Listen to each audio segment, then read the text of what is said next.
Bonjour à tous et à toutes, j'espère que vous allez bien. On se retrouve aujourd'hui pour une nouvelle vidéo qui risque d'être un petit peu longue parce que j'ai décidé, je me suis dit que ce serait cool de faire le classement de toutes mes lectures que j'ai faites en 2021. Je me suis dit que ça pourrait me servir de bilan de mi-année parce que cette année j'ai pas fait le tag, en fait de mi-année. J'ai fait un truc un petit peu ressemblant pour Patreon, mais j'en ai pas fait sur la chaîne de bilan de mi-année. Du coup je me suis dit que faire le classement comme ça de toutes mes lectures, ça pourrait être cool parce que voilà, ça permettrait de faire le bilan de quelles ont été mes meilleures lectures, mes lectures un peu moyennes, les déceptions, tout ça. Et je me suis dit aussi que ce qui pourrait être cool et ce qui serait intéressant, c'est de voir avec du recul les livres pour lesquels j'ai changé d'avis. Parce que vous savez, quand on lit un livre et qu'on fait la critique à chaud dans un vlog ou en point lecture, on vient juste de finir le livre, donc on a un avis qui peut évoluer avec le temps. Et ça m'arrive quand même assez souvent de faire une lecture et de trouver ça absolument génial. Et en fait, quelques semaines après, je me dis oui, c'était sympa, mais c'était pas non plus... voilà. Mais ça arrive aussi le contraire, c'est-à-dire de se dire ouais, ça c'était vraiment pas terrible. Et en fait, avec du recul, y a des choses qui nous restent en tête et on se dit que finalement, c'était pas une si mauvaise lecture. Donc voilà, je vais faire le classement de toutes mes lectures de 2021. Je pense que la vidéo va être longue. Je vais essayer de pas trop m'attarder sur chaque livre parce que sinon ça va durer vraiment trop longtemps. Je mettrai aussi en barre d'infos pour vraiment que je me motive et que je le fasse le lien de toutes les chroniques vers des livres dont lesquels... Vous avez entendu ça? C'est mon ventre qui vient de faire un énorme gargouillis. Il y a une cinquantaine de bouquins, donc du coup voilà, ça va être un petit peu long. Parfois j'ai mis un seul livre pour toute la saga et parfois j'ai mis tous les tomes de la saga. Voilà, il n'y a pas trop de raison, j'ai un petit peu fait ça un petit peu vite, donc voilà, bref. Alors du coup le classement je vais le faire sur en format tier list et j'ai fait 5 catégories.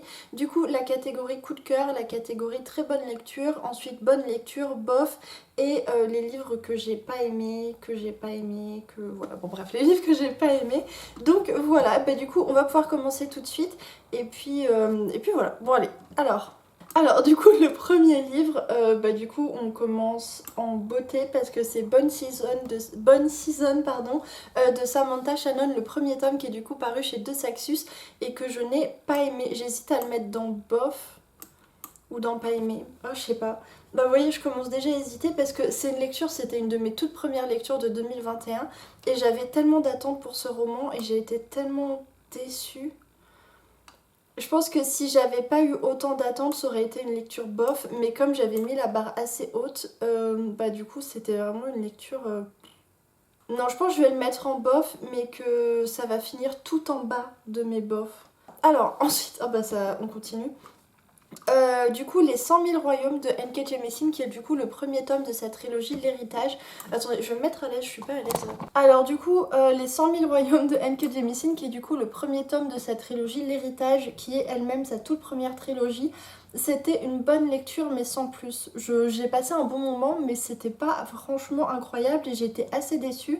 Mais il y a toujours quelque chose chez N.K. Jemisin qui fait que c'est assez original, assez entraînant et que même si j'ai été déçue c'était quand même une bonne lecture. Donc voilà, ça je le mets ici. Voilà, j'essaie de pas trop m'attarder parce que sinon ça va être vraiment trop long. Ensuite, Tous les oiseaux du ciel de Charlie Jane Landers, qui est un roman qui a gagné le prix Locus et le prix Nebula et que j'ai vraiment bien aimé. Ça a été vraiment une très bonne lecture. J'ai trouvé que c'était super original. Alors déjà c'est de la science fantasy, donc vous savez que la science fantasy j'aime trop ça.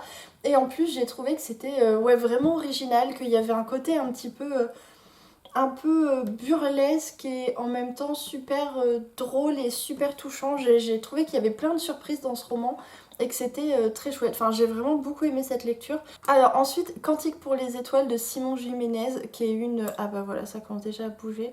C'est quand je mets sur la case coup de cœur... Ouh là là, je galère. Ça fait tout bouger, mais bref, du coup, Cantique pour les étoiles de Simon Jiménez, qui est une de mes dernières lectures et un de mes derniers coups de cœur. Mais j'ai tellement aimé ce roman. C'est paru chez Nouveau Millénaire c'est paru chez J'ai lu dans leur collection Nouveau Millénaire et j'ai vraiment eu un gros coup de cœur pour ce roman que j'ai trouvé. Mais à la fin, j'ai tellement pleuré, c'était tellement touchant et tellement beau et l'histoire était vraiment trop cool. J'ai fait une chronique il y a pas très longtemps en vlog, donc du coup, je vais pas trop revenir dessus. Mais pour moi, c'était une sorte de mélange entre Becky Chambers et Quitter les monts d'automne. Et il y avait vraiment beaucoup de poésie et c'était vraiment trop bien. C'était vraiment une trop bonne lecture. Donc ça va clairement direct dans les coups de cœur. Ensuite, voilà, on passe de l'un à l'autre. Phare 23 de... Non, comment ça s'appelle ? Oui, c'est ça, Phare 23 de Hugues Owie, que j'ai absolument détesté. Je m'attendais à passer un bon moment de lecture parce que Hugo Wees c'est l'auteur de la trilogie Silo et j'avais adoré le premier tome de Silo, alors j'ai toujours pas lu la suite, mais alors ça là, c'était vraiment... j'ai pas aimé du tout. En fait j'ai tellement pas aimé que je comprends pas l'intérêt de ce livre et pourquoi il a été édité. Donc voilà pour celui-ci. Alors ensuite on est sur... ça c'est l'intégrale combien? Ça c'est l'intégrale 3. Ouais, l'intégrale 3 du Trône de Fer de George Martin, c'était trop bien. Ouais, je sais pas si je le mets avant ou après. C'était... L'intégrale 1 était très cool. L'intégrale 2 était un petit peu en dessous. Mais alors l'intégrale 3, il se passe tellement de trucs. C'était vraiment trop bien. En plus, j'étais dans une période... Enfin là, il y a quelques semaines, j'étais dans une période à fond Trône de Fer, Trône de Fer. J'avais envie de lire que ça. Je regardais des vidéos sur YouTube et tout. J'étais totalement à fond dans le Trône de Fer. Donc j'avais vraiment trop kiffé ma lecture. Et je pense, oui, que je le mets avant Tous les oiseaux du ciel. C'est différent, c'est dur de juger, enfin de classer des romans comme ça. En plus là c'est un intégral, il fait quand même 900 pages le truc. Par rapport à un plus petit livre, c'est dur à classer je trouve. Surtout qu'ils ont rien à voir, mais ouais, je pense que ouais, je vais laisser comme ça. Alors ensuite, Manèche, le tome 1 du Sentier des Astres de Stéphane Plateau, c'était aussi une très bonne lecture. Je pense que je vais le mettre là parce que même si c'était une très bonne lecture, je l'ai trouvé quand même un peu lent. C'est un récit qui est quand même vachement contemplatif alors qui est très beau, c'est vraiment une plume magnifique. Un univers qui est hyper intéressant parce que c'est un mélange de plusieurs mythologies, à la fois mythologie indienne, mythologie nordique, donc c'est un mélange très particulier, c'est vraiment hyper unique comme univers. La plume est incroyable, l'histoire est assez violente et assez cool, mais c'est vraiment très lent, c'est-à-dire que du point A au point B, on rame un petit peu quand même, mais c'était très... Ah, ça me fait... Là, en parler, ça me fait hésiter. Ah, je sais pas. Non, parce que non, je pense que je le mets là parce que quand même Tous les oiseaux du ciel, c'est une lecture que j'ai faite très vite parce que j'étais vraiment à fond dedans. Donc non, je pense que je vais le laisser comme ça. Ouais. Alors ensuite, on retourne sur le Trône de Fer et ça, je crois que c'est l'intégrale 1. L'intégrale 1, c'était une très bonne lecture aussi, mais je pense... Ah, je sais pas. Ah, c'est trop dur de juger ça parce que... Parce que c'est des intégrales enfin c'est des tomes, en français c'est des intégrales, mais à la base je crois que c'est un tome unique en VO.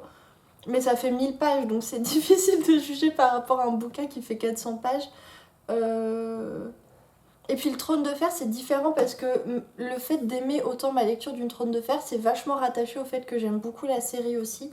Je pense l'intégrale 1, je pense que je le mets là. Alors ensuite, Vers les étoiles de Marie Robinette Kowal, qui est le roman qui a gagné le prix Hugo en 2019, je sais plus en quelle année, mais qui a gagné le prix Hugo.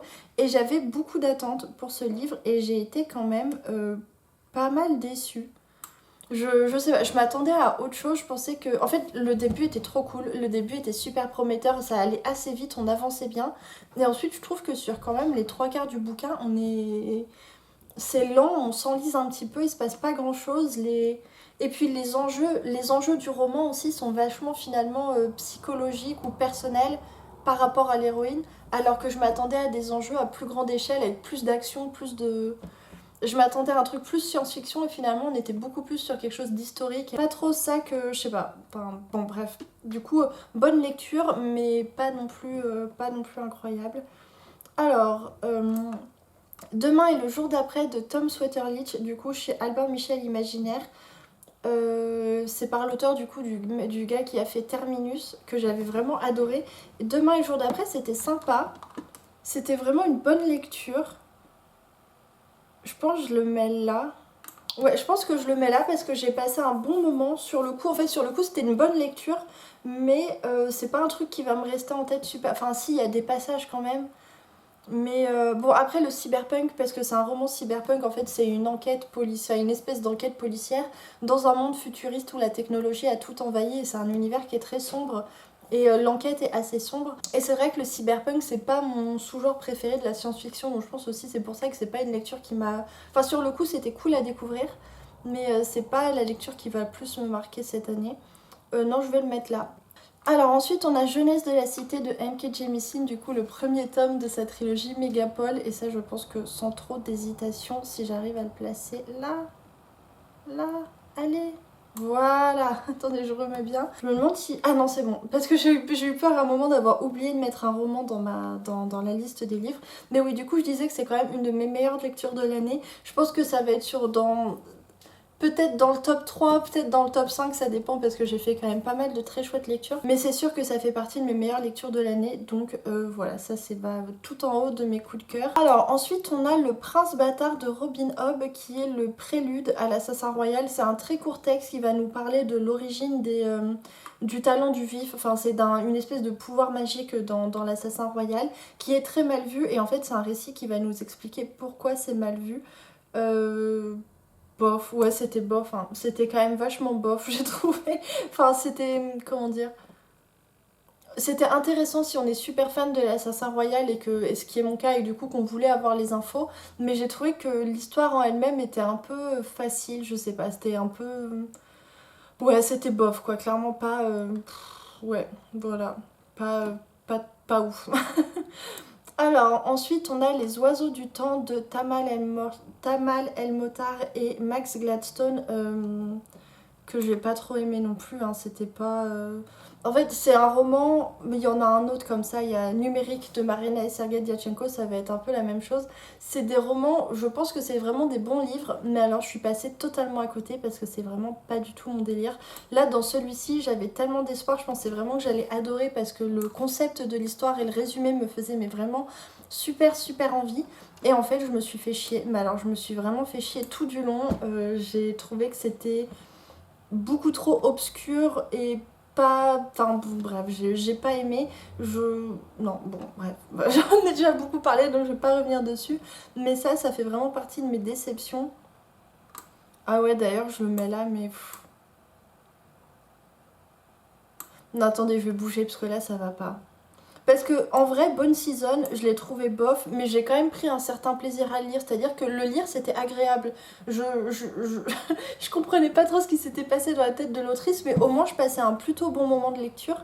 Là non en fait. Ouais. Parce que en vrai, même si, enfin, évidemment, le classement, je fais pas le classement de la qualité des livres, je fais le classement selon mes goûts et selon moi, si j'ai aimé ou pas, et si j'ai passé un bon moment de lecture ou pas. Parce que très clairement, je pense que Les Oiseaux du Temps, c'est un très bon livre qui a été très travaillé, qui est très beau, très poétique et tout. Mais juste, moi, ça m'a pas plu du tout, j'ai pas passé un bon moment de lecture, j'en avais marre, je voulais le finir. Donc, ouais, comme ça. Parce que Le Prince Bâtard, même si j'ai pas trouvé ça fou, enfin j'ai trouvé ça un peu bof. Ah ouais, du coup j'hésite. Ouais, non, c'était pas ouf non plus. Bon, je vais laisser comme ça. Alors, ensuite, on a Les Seigneurs de Bohême de Estelle Fay, qui est du coup le premier tome de sa duologie. Et ça, c'était une bonne lecture. Il y a des choses que j'ai beaucoup aimées, mais il y a des choses que j'ai moins aimées. Mais dans l'ensemble, j'ai passé quand même... C'était agréable à lire, j'étais contente de lire, je passais un bon moment de lecture. Et j'avais hâte de lire la suite quand j'ai terminé le tome 1. Ici, je pense. Ou ici. Ah, c'est dur. Oh, c'est dur. Franchement, c'est chaud et je suis qu'au tout début. Il faut que je me dépêche, sinon la vidéo va être vraiment trop longue. Alors ensuite, Les Voleurs de Fumée de Sally Green, qui était le tome 1 d'une saga que j'ai commencé chez ma maman, celle qui m'a prêté le livre. C'est du young adulte, de la fantasy young adulte, et franchement, c'était vraiment trop chouette. Ah, j'hésite.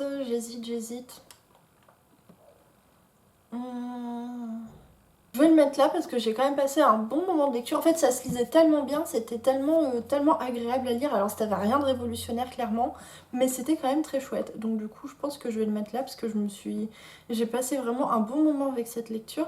Alors, ensuite, Quitter les monts d'automne d'Émilie Carbalex, ça, c'était vraiment vachement bien aussi. J'hésite entre très bonne lecture ou bonne lecture.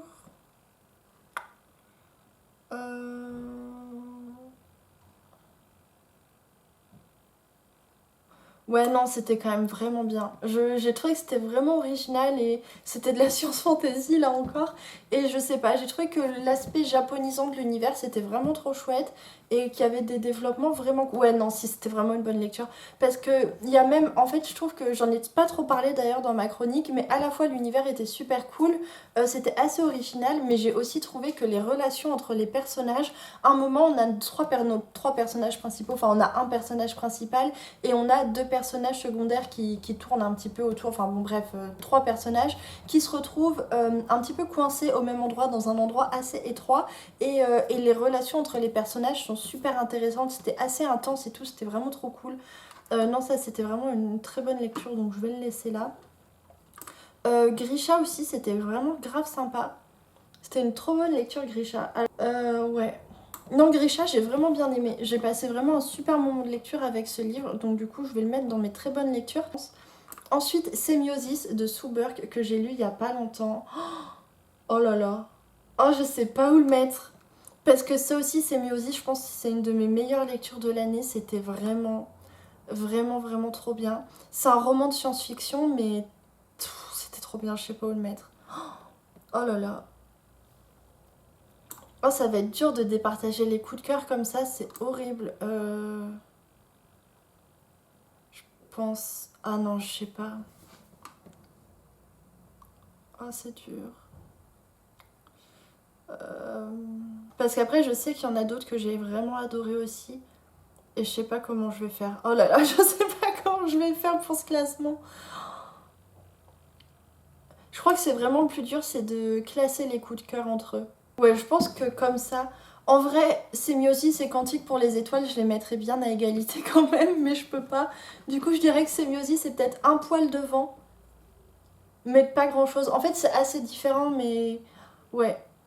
Mais c'est que Sémiosis, il touche des problématiques, enfin, il parle de problématiques qui... Enfin, en science-fiction que j'aime trop, donc du coup, oh bah... Oh, et le prochain, c'est ça. Oh là là. Bon bah je m'y colle maintenant. Mes vrais enfants du coup de Joe Walton qui est une de mes meilleures lectures de l'année, un énorme coup de cœur là aussi. Et la question c'est avant ou après Jeunesse de la Cité? Je sais pas. J'arrive pas à le mettre avant déjà. Je sais pas où. Ah si comme ça. Avant ou après? Oh non c'est impossible. Ah c'est affreux. Parce qu'en plus c'est des bouquins qui pour le coup se ressemblent. J'ai passé mon temps à chialer. Il y avait trop d'émotions. C'est des livres qui sont hyper engagés, hyper militants pour les causes féministes et tout. Enfin c'était... Alors pas forcément exactement sur les mêmes problématiques, mais qui se ressemblent quand même. Ah puis Sémiosis aussi, en vrai j'ai bien kiffé. Là je suis en train de tout remettre en question le classement. Je pense que je vais mettre Jeunesse de la Cité avant quand même, parce que N.K. Jemisin et j'adore la couverture, bon c'est totalement hors de propos. Et j'avais adoré dans Jeunesse de la Cité. Il y a plus d'humour quand même dans Jeunesse de la Cité que dans Mes vrais enfants. Et, et l'originalité de l'univers et du délire total de N.K. Jemisin, je pense que ça... Alors j'ai... Ouais. Même si j'ai été plus émue par mes vrais enfants, j'ai vraiment passé la moitié du bouquin à pleurer parce que c'était... Bon, je laisse comme ça, mais franchement c'est pas simple. Alors, on continue avec Un gars et son chien à la fin du monde de C.A. Fletcher que j'ai vraiment adoré aussi, c'était un coup de cœur. Alors, attendez, je baisse. Alors sur le coup c'était vraiment un énorme coup de cœur et avec du recul c'est toujours un coup de cœur mais un plus petit coup de cœur. Donc du coup celui-ci il est plus facile à placer. Il est dans les coups de cœur mais plus vers la fin quand même. Donc voilà. Ensuite on a le tome 2 de la saga Les Dieux Sauvages de Lionel Davoust. Donc du coup le verrou du fleuve qui était un coup de cœur aussi. Enfin j'ai un coup de cœur pour la saga donc du coup je... Par contre je sais pas. Le tome 2 je le mets là je pense. Ou là. Parce que cette saga aussi, c'est impossible à... Ah zut, j'arrête pas de tout faire. Parce que cette saga, c'était vraiment... Ouais, j'aime trop cette saga. Mais pareil, c'est difficile de juger un tome unique d'un tome de saga ou de... Enfin, c'est... Comment faire? Après, parce que je sais que le tome 1, je pense que je vais le mettre plutôt par là. Ensuite, Numérique de Marina et Sergei Diachenko. Bah... Oh là là, c'est dur. Ça, en vrai, je sais pas où le mettre parce que c'était pas franchement... Ouais, quand même, faut pas pousser. Parce que en vrai, même si c'était plus agréable à lire que cela, parce que c'est... En fait, le fait que ce soit plus agréable à lire, c'est juste parce que c'était très court. C'est un roman qui fait même pas... Enfin, c'est un texte qui fait même pas une centaine de pages. Mais sinon, il a quand même pas trop d'intérêt. Ça, au moins, même... Enfin, Numérique et Les oiseaux du ciel... Enfin, du temps, pardon. Même si j'ai pas aimé, je reconnais quand même les qualités littéraires, l'intérêt du livre et tout, même si moi, j'ai pas aimé, que je suis passée à côté. Mais la question, c'est est-ce que j'ai préféré Numérique? Ouais, non, mais j'ai quand même préféré Numérique. J'ai préféré Numérique parce qu'au début, j'aimais bien. Et j'ai bien aimé la fin, c'est juste que pareil, je me suis vachement ennuyée. Mais Les oiseaux du temps, ouais. Ouais, bon bref, je vais pas en reparler 150 ans. Alors, ensuite, Les brumes de cendre lune de Georgia Caldera. Bof, hein, c'était bof ça aussi. Enfin, en vrai, à la fin, c'était très très bof, mais c'était plutôt prenant quand même. Et l'univers était super sympa. C'est-à-dire que j'ai été déçue parce qu'en fait, à la fin, on se rend compte, bon, ok, tout ça pour ça, bon, voilà. Mais je m'attendais à enfin, je m'attendais à autre chose en fait en commençant le roman, et finalement, c'était assez gnangnan et assez plat, mais c'était quand même sympa à lire. Donc, je pense que je vais le mettre dans les bofs, mais ouais, bof. Bah d'ailleurs, on continue avec les bofs. Astre Vise.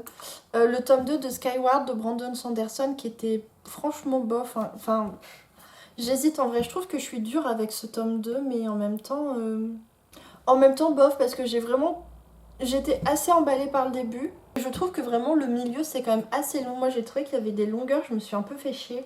Donc pour moi c'est un bof. Et d'ailleurs celui-ci aussi, hein, ça me fend le cœur, mais la première partie du tome 4 des archives de Rochard, j'ai pas été fan. Euh, En fait, mais le problème, et c'est pas qu'une question de livre, c'est que la première partie du tome 4, et du coup c'est une partie qui est très introductive, où en fait, comme il y a une ellipse temporelle entre le tome 3 et le tome 4, bah le tome 4, le début du tome 4, du coup, donc la première partie que j'ai lue, remet énormément de choses en place, en contexte. On est très sur bah voilà, de la remise en place en contexte de choses qui se sont passées pendant l'ellipse temporelle. On est très centré sur les personnages et leurs petits malheurs aussi, et donc du coup, bah j'avais... Enfin, c'était franchement lent et c'était pas...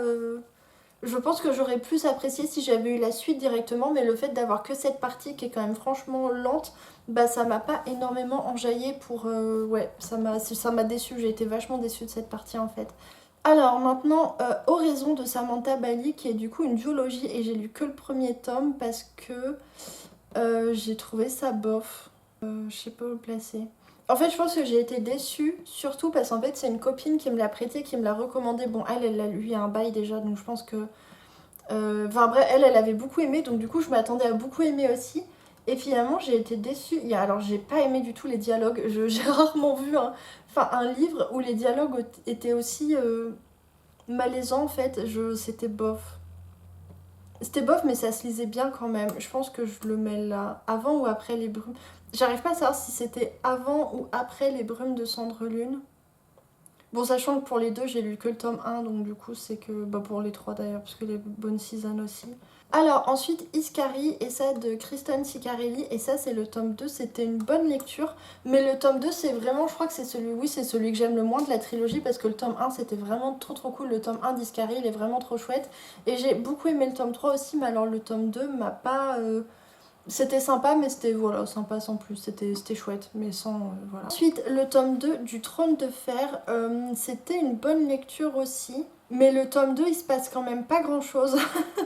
Du coup, je sais pas trop où le mettre. Ouais, le tome 2, je vais peut-être le mettre là en fait. Parce qu'en fait, le tome 2, ça m'a fait plaisir de le lire parce que j'étais à fond dans ma période Trône de Fer et que comme j'adore la saga, bah relire les livres, ça me replonge dans l'univers de la saga et tout. Enfin, ça me replonge dans l'univers de Westeros. Mais le tome 2, il se passe franchement pas grand-chose. En fait, le tome 2, on est en permanence dans l'attente qu'il se passe des choses et que ça explose. Et tout arrive dans le tome 3 en fait. Donc c'est un peu un tome de transition, je trouve. Donc c'était sympa, mais c'était pas non plus, voilà, pas non plus une incroyable lecture. Alors maintenant, La Tour du Freud de Anne Leckie. Oh, ça va être dur à classer parce que c'était un roman qui était hyper intéressant, hyper original, mais en même temps qui était très lent, un peu contemplatif. Et du coup, c'est vrai que c'est pas les livres où on est hyper à fond, on n'est pas entraîné dedans. C'était... Ah, je sais pas, c'était franchement... En fait, c'est difficile à classer parce que l'expérience de lecture n'est pas à la hauteur de l'intérêt que j'ai pour le livre. Vous voyez, enfin le livre, je l'ai trouvé super intéressant. J'ai trouvé que le système de magie était super, que la construction narrative, que l'idée, le concept était vraiment trop cool. Mais la lecture elle-même était quand même assez lente parce que c'était pas un livre qui était super prenant, mais c'était quand même trop bien. Donc je sais pas si je le mets dans très bonne lecture ou bonne lecture. J'arrive pas à le classer celui-là. Je pense que je vais le mettre tout en haut de mes bonnes lectures parce que même si c'était une lecture assez lente, l'idée était tellement cool, j'ai tellement adoré l'idée, le concept, j'ai tellement adoré l'originalité du roman que ça me reste en tête et que c'est vraiment quelque chose auquel je pense assez souvent. Donc du coup ça fait vraiment partie des...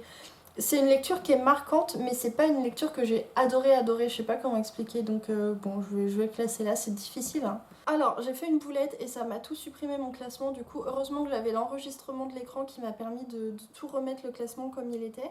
Mais j'ai un peu paniqué quand même vu le temps que ça m'a pris. Alors, du coup, on en était à la saga Vorkosigan, l'intégrale 1. Qui est très clairement une de mes très bonnes lectures de l'année, une super découverte que j'aimerais beaucoup continuer d'ailleurs, mais j'ai tellement de sagas en cours. C'était vraiment une très bonne lecture. Alors même si le tome 3, donc le dernier tome de l'intégrale, m'a un petit peu déçue, c'est quand même une super découverte et j'ai vraiment hâte de continuer. Donc du coup, d'ailleurs oui c'est bien l'intégrale 1 que j'ai pris, mais bon de toute façon peu importe. Je pense que je vais le mettre par là, mais bon. Je sais pas, en fait j'arrive pas à savoir si je le mets avant ou après Grisha parce que... Peut-être après en vrai quand même. Ouais, je le mets après parce que le tome 3 m'a un peu dérangé sur certains points quand même. Je pense que j'ai passé un meilleur moment avec Grisha qu'avec Vorkosigan, mais je pense que j'aurai plus de plaisir à continuer la saga Vorkosigan. Mais du coup, je vais le mettre là. Ensuite, Dernier jour d'un monde oublié de Chris Juklicevic, qui était une très bonne lecture aussi, mais avec du recul, une moins bonne lecture que ce que je ressentais au moment où je l'ai fini, mais c'était quand même trop cool. Je pense que ça va finir là. Alors ensuite, Cuchiel, donc ça je sais pas si c'est le tome 1 ou le tome 2. Comment je fais pour savoir lequel est le tome 1 ou le tome 2? Bon sinon, ce que je fais, parce qu'en fait j'ai mis le tome 1 et le tome 2 et c'est pas forcément... je pense que je vais mettre celui-ci et que ce sera pour le tome 1 et pour le tome 2. De toute façon ça va aller dans les coups de cœur. Et du coup celui-ci là, je vais pas le placer. Hop, je le mets tout à la fin. Et je le classerai pas parce que du coup celui-ci il va faire office pour les deux tomes que j'ai lus. C'est une trilogie que j'aime énormément et pour laquelle j'ai vraiment un coup de cœur cette année, mais je sais pas trop, je pense que je la mets là. Je pense que je la mets ici parce que... Ah c'est dur. Non, je pense que je la mets avant Quantique pour les étoiles quand même. Ouais, parce que c'est vraiment une super découverte de cette année. J'aime vraiment beaucoup cette saga. J'ai passé un super moment avec le deux tomes. Alors c'est vrai que le premier tome, les 300 pages voilà, d'introduction sont assez longues. Mais ensuite, on n'est pas déçu parce qu'il y a tellement d'action, il y a tellement de rebondissements, il y a tellement de... Enfin, les couvertures vraiment font vraiment pas honneur au roman parce qu'on a l'impression que c'est juste de la romance érotique et qu'il n'y a pas énormément d'intrigue. Enfin, quand on voit une couverture comme ça, on s'attend pas à une intrigue de ouf. Et en fait, il y a vraiment des intrigues politiques trop géniales. Je trouve qu'il y a plein de rebondissements. On s'ennuie pas, mais alors pas du tout. À part du coup dans les fameuses 300 pages. Les 300 premières pages du tome 1 sont un peu longues, mais après c'est vraiment haletant et c'est vraiment trop bien. J'aime vraiment beaucoup cette saga. Donc je pense que celui-ci, je le mets là. Alors on continue du coup avec un autre coup de cœur, Station Eleven de Emily St. John Mandel, qui est un roman que j'ai adoré. C'est un roman post-apo pour lequel j'ai vraiment eu un beau coup de cœur aussi. Et je l'ai préféré à Un gars et son chien à la fin du monde, qui sont un petit peu dans le même genre, un petit peu la même ambiance et tout. Mais j'ai préféré Station Eleven. Donc voilà, pour le coup celui-ci était pas trop difficile à classer. Mais alors ça là, comment je vais classer ça? Parce que j'ai lu, du coup, il n'y a pas longtemps, et je pense que vous l'avez vu du coup dans mon dernier vlog, la trilogie Fionavard de Guy Gavriel Kay, que j'ai vraiment adoré. Oh, je pense que je la mets... Oh là là, j'ai envie de... En vrai. Oh, c'est super difficile parce que c'est tellement différent des autres. Déjà, j'ai mis beaucoup de science-fiction quand même dans mes coups de cœur. Ah ouais, j'ai vachement de science-fiction quand même dans mes coups de cœur. Et la trilogie de Fionavard, c'est de la fantasy classique. Donc c'est super difficile, mais en vrai... Ah punaise. Franchement, en vrai, ouais. Hein. Je reviens pas ce que je suis en train de faire. Ouais. Mais oui, en vrai... Ouais, j'ai tellement aimé cette trilogie. J'ai vraiment beaucoup aimé cette trilogie. Alors le début, j'étais un peu... Parce que le début est un peu bizarre, mais ensuite j'étais tellement emportée, c'était tellement beau, c'était tellement poétique. Et en fait, c'est vraiment une trilogie pour les gens qui aiment la fantasy, pour les amoureux de la fantasy, parce qu'il y a tellement de références à des motifs de fantasy. C'était vraiment bien et j'ai été tellement émue par ce qui arrivait au personnage, par cet univers et tout que... Ouais. Ouais, non, mais oui. Bah, franchement, je peux pas le mettre. En fait, je peux pas le mettre ailleurs parce que vraiment, c'est le roman qui m'a le plus, je crois. Ouais, bon, bah, je m'attendais pas à ça. Mais oui, en fait, ouais, bon, bref. Alors, du coup, on continue avec le tome 3 de Iscari de Kristen Ciccarelli et c'est vraiment un tome que j'ai beaucoup aimé. J'ai vraiment, ouais, bah vous savez quoi, il s'est placé tout seul, mais j'ai vraiment beaucoup aimé ce tome 3 que j'ai préféré largement au tome 2 et en fait, j'ai adoré le tome 3 parce que je trouve que on, en fait, vraiment, ce que j'aime dans la trilogie, enfin dans la saga Iskari, c'est qu'à chaque fois, c'est de la fantasy young adulte. Dans le tome 1, il y a des dragons, mais dans les tomes suivants, on va aller découvrir d'autres aspects de la mythologie de cet univers.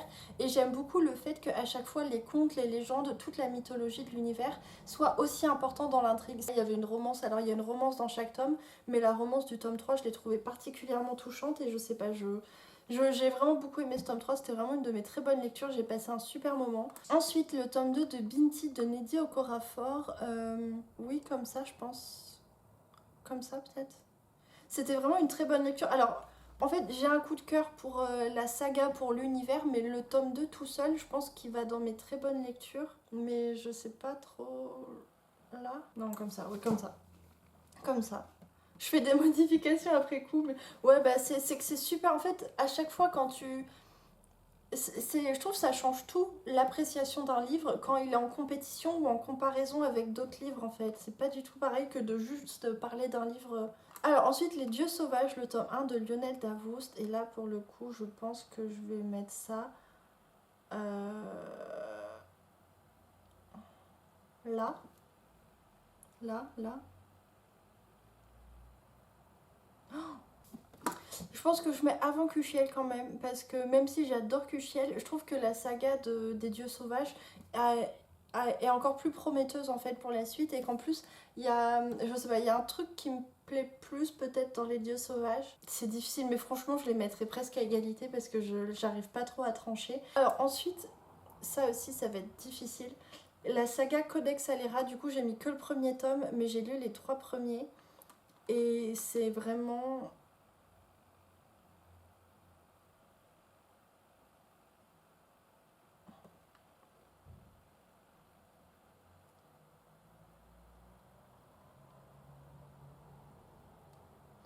Ouais, non.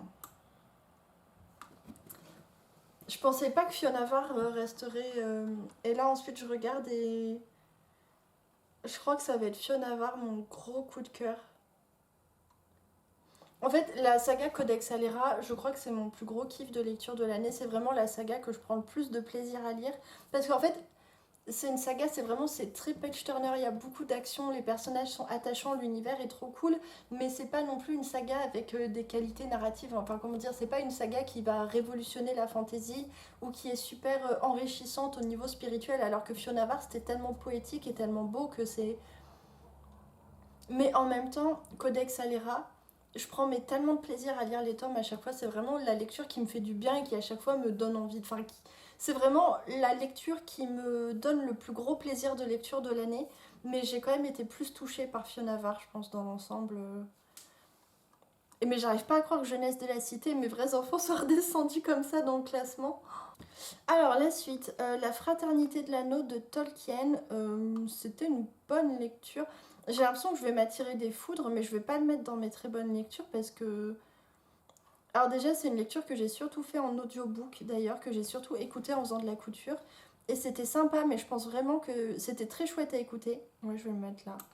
En fait, c'était super chouette à écouter, mais je pense que si j'avais dû le lire, j'aurais abandonné ma lecture parce que je me serais vraiment trop ennuyée. Je trouve ça cool à écouter parce qu'il y a ce côté assez naïf, les contes, les légendes et tout des hobbits, c'était super chouette. Mais à lire, je me serais ennuyée parce que c'est quand même super lent. Enfin, je veux dire, il passe quand même beaucoup de temps à marcher et à manger des trucs, mais ça avance pas trop. Enfin, c'est assez particulier comme rythme et je pense que il y a des gens qui aiment et tout, mais moi c'est pas tout à fait mon type de lecture, donc voilà, c'est une bonne lecture, mais c'est pas non plus, enfin voilà, donc bref, j'espère que je vais pas me tirer de foudre de la part des fans. Ensuite, Warbreaker de Sanderson, c'était une très chouette lecture. J'ai vraiment beaucoup aimé et je pense que je vais le mettre là. En fait, j'ai tellement adoré retourner dans Westeros, dans l'univers du Trône de Fer, que j'étais tellement à fond Trône de Fer, que ça a vraiment tout changé dans mes lectures. Et Warbreaker, c'était sympa, mais je trouve qu'il y a quand même des problèmes de rythme, notamment à la fin où toutes les révélations, tout s'enchaîne, mais du coup, les 600 pages avant sont quand même un peu vides en termes de révélations et tout. Donc voilà, c'était vraiment très chouette, j'ai adoré le lire, j'ai passé un super moment de lecture, mais pas autant qu'en lisant le Trône de Fer. Alors ensuite le Sorceleur, pareil du coup là j'ai mis je sais plus quel tome, mais c'est pour la saga entière que je suis en train de lire, là je suis en train d'écouter le tome 6, en train de lire. C'est pareil, c'est comme pour le Seigneur des Anneaux, c'est quelque chose que j'écoute en faisant de la couture, et c'est une bonne lecture, mais plus tant que ça. Je crois que plus j'avance dans les tomes et plus je suis dubitative en fait. C'est agréable à écouter, mais en fait, comme pour le Seigneur des Anneaux, si je devais les lire, j'aurais abandonné parce que... Non, quand même ici, ouais. Ah non, non, en vrai, ouais. Non, c'est tout en haut de mes bonnes lectures quand même. Parce que même si je trouve que le rythme est super étrange et que vraiment, c'est super bizarre comme saga, je prends quand même toujours le même plaisir à les écouter et c'est toujours des bons moments de me poser avec mes tissus, je coupe mes tissus et tout. En écoutant cette histoire, je trouve ça super agréable. Mais plus on avance dans la saga et moins je comprends où on va et plus je suis... C'est très bizarre en fait. J'ai hâte de l'avoir terminé pour pouvoir vous en parler.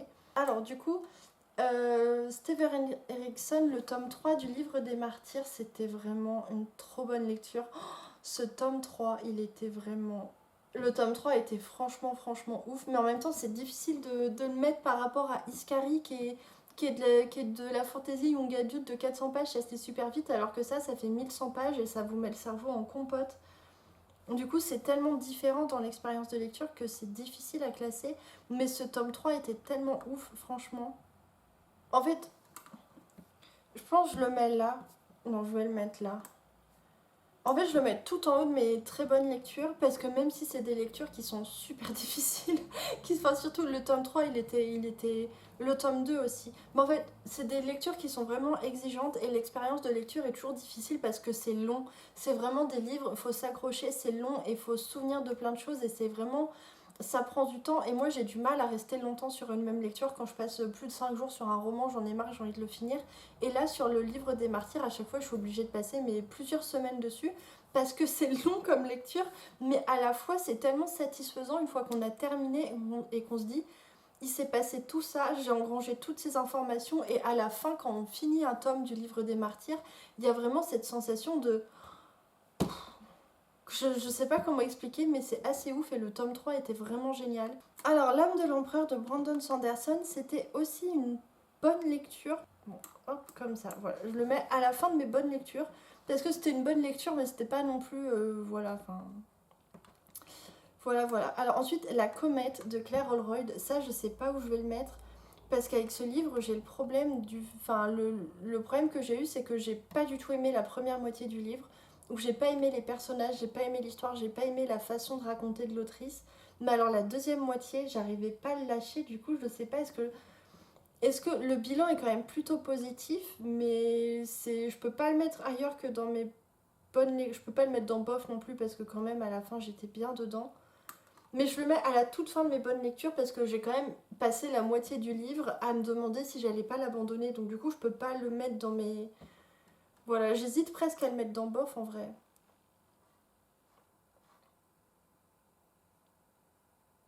Mais je vais le mettre dans bof en fait parce que je peux pas mettre... Je peux pas mettre les archives de Rochard et Astrovise. Je peux pas mettre le tome 2 de Skyward et les archives de Rochard dans bof et mettre La comète dans bonne lecture, ce serait pas juste. Ça aurait pas trop de sens. Mais j'ai envie de... En fait, ça m'embête, ça me fait bizarre de mettre les archives de Rochard dans bof quand même. Mais en même temps, bah j'y peux rien, c'était un peu ennuyant quand même, j'ai trouvé. Bon, bref, alors, le tome 2 de Terre de Jean-Luc Marcastel, c'était une bonne lecture. En fait, c'est bizarre ce livre parce que c'est vraiment une très bonne lecture. Sur le coup, je passe vraiment un bon moment de lecture. Mais avec du recul, je bloque toujours sur le fait que ce soit aussi... Je trouve qu'il y a vraiment un problème de sexisme dans ces bouquins et que les personnages féminins sont vraiment affreux. Donc du coup, je peux pas le mettre... Non, je le mets là. Je le mets là. En fait, je passe vraiment un bon moment de lecture avec cette saga, mais comme je vous le dis, en fait, je bloque vraiment sur l'hypersexualisation des personnages féminins et d'autres trucs que je trouve quand même assez problématiques, ce qui m'empêche de le mettre plus haut dans le classement parce que sans ça, j'aime tellement l'univers, je trouve qu'il y a vraiment quelque chose d'original dans cette saga et je voudrais pouvoir le mettre plus haut dans le classement, mais en même temps, je voudrais aussi le mettre plus bas dans le classement parce que vraiment, je suis gênée par les personnages féminins. Donc, donc voilà, je le mets là, ça me paraît pas mal. Alors ensuite, un souvenir nommé Empire de Arkady Martine que j'ai adoré, qui est un de mes derniers coups de cœur aussi, que j'ai vraiment beaucoup aimé. Je...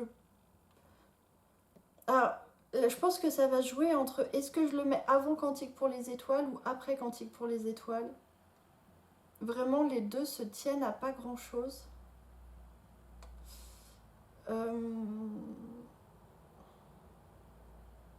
Je pense que je le mets... Attendez, j'essaie de faire redescendre. Je le mets avant Cantique pour les étoiles parce que... Bah, de manière totalement arbitraire parce qu'il y a un petit truc en plus dans un souvenir nommé Empire que j'ai beaucoup aimé, que je peux pas vous dire parce que ce serait un spoil, mais qui fait que voilà, en plus j'attends le tome 2 avec impatience. Donc je le mets avant Cantique pour les étoiles, mais franchement ça se joue à un poil de tête parce que... Un poil de tête. Voilà, alors le problème à trois corps de Liu Cixin, pareil, ça va être super dur à classer parce que je pense que le roman est vraiment un super roman et je pense que j'aurais eu une bien meilleure expérience de lecture. Mais en fait, j'en ai parlé dans mon vlog aussi, dans un des derniers vlogs. J'ai été spoilée, en fait, la quatrième de couverture, le résumé spoil l'intégralité du livre. Et donc du coup, bah, j'ai pas passé un moment de lecture incroyable parce que finalement, je savais déjà ce qui allait se passer et je connaissais déjà la réponse à ce grand mystère scientifique, pardon, qu'on nous introduit au début du livre. Donc bah du coup forcément ça m'a gâché une grande partie de la lecture donc je sais pas où le mettre. Je pense que je vais le mettre... en vrai je vais le mettre tout en haut de mes très bonnes... Enfin de mes bonnes lectures pardon. Parce que c'était vrai... En fait j'attends la suite avec impatience et je pense que je vais adorer les tomes suivants. Mais en vrai le tome 1, bah se faire spoiler comme ça m'a vraiment gâché ma lecture. Donc je sais que c'est pas juste pour le bouquin mais en même temps bah c'est comme ça. Alors ensuite on a le tome 2 du livre des martyrs. Le tome 2 du livre des martyrs, je pense qu'il est peut-être en fin de compte celui que j'aime le moins de la saga pour le moment. C'est toujours ça en fait, c'est quand tu finis un livre, surtout le livre des martyrs, quand tu finis un tome, t'es tellement content de l'avoir fini que t'as ce côté hyper enthousiasmant je trouve. Mais en fait avec du recul, c'était vraiment pas mon préféré le tome 2, alors je sais pas où le mettre. Je pense que je le mets là. Je le mets dans mes bonnes lectures, parce que évidemment c'était quand même une bonne lecture, mais moins que ce que je pensais au moment où je l'avais fini. Alors maintenant du coup, Calamité de Brandon Sanderson, qui est le dernier tome de sa trilogie Cœur d'acier. C'était vraiment trop cool, Cœur d'acier quand même.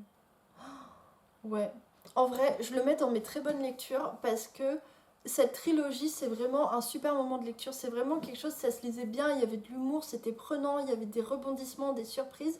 Et le dernier tome, en plus, il était super émouvant. Donc moi, j'ai vraiment adoré cette trilogie. Et je trouve que le dernier tome répond super bien à tout ce qui se passe dans les tomes précédents. Donc voilà, je le mets dans mes très bonnes lectures. Alors, ensuite, le tome 3 de La Roue du Temps de Robert Jordan, bah, je crois que je vais le mettre dans mes très bonnes lectures aussi. Et ça, croyez-moi, je suis étonnée moi-même. J'ai commencé ce tome, je sais pas, en fait, j'ai pas trop aimé le tome 1 et j'ai pas trop aimé le tome 2, mais c'était... Enfin, ouais, j'étais vraiment bof mitigée sur les deux premiers tomes. Et je sais pas, un jour, j'avais envie que de lire ça, je sais pas, je me réveille en fait avec une envie de lire La Roue du Temps. Et ce tome 3, j'ai passé un super moment de lecture. Comme ça, je pense. J'ai vraiment... Mais en fait, je sais pas, ce tome 3, je l'ai lu super vite, il était super prenant, j'ai adoré ce qui se passait, j'ai trouvé que j'étais trop bien dedans en fait. Et j'étais la première surprise parce que vu que j'avais pas franchement raffolé des deux premiers tomes, mais le tome 3, j'ai vraiment adoré. Donc je le mets dans mes très bonnes lectures. Je trouve que Manèche, il est bas dans le classement quand même, non?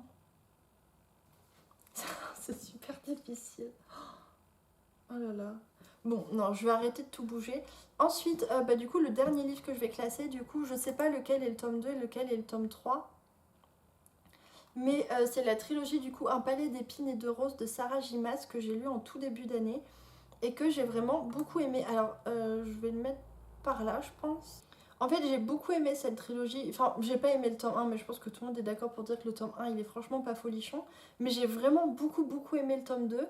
Et le tome 3, j'ai bien aimé aussi, même si j'ai trouvé que la fin, les batailles finales, c'était quand même vachement... Enfin, il y avait quand même des facilités scénaristiques assez ouf et que j'ai pas trop aimé. Donc, je sais pas.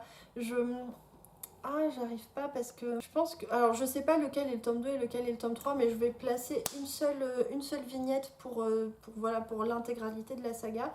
Et je pense que je vais le mettre ici. En vrai, je suis en train de regarder le classement et ça me fait vraiment mal au cœur d'avoir mis Enfin, d'avoir mis... J'ai été dure avec eux quand même. J'ai envie de tout rebouger en vrai. Je crois en vrai le Seigneur des Anneaux, je vais le mettre plus par là. Hein. Non, je le laisse là. Non, il faut que j'arrête de toucher parce qu'en fait, je commence à avoir envie de tout modifier et tout. Bon, du coup, voilà le résultat du classement. Je vais arrêter d'essayer de bouger des choses parce que sinon, je vais tout bouger et je vais devoir tout recommencer. Donc, voilà pour le classement. Du coup, j'espère que cette vidéo vous a plu. J'espère que c'était pas trop long. N'hésitez pas à me dire en commentaire, vous, quelles ont été vos meilleures lectures de l'année. Et voilà, du coup, sur ce, je vous souhaite de bonnes lectures et je vous dis à bientôt pour une nouvelle vidéo.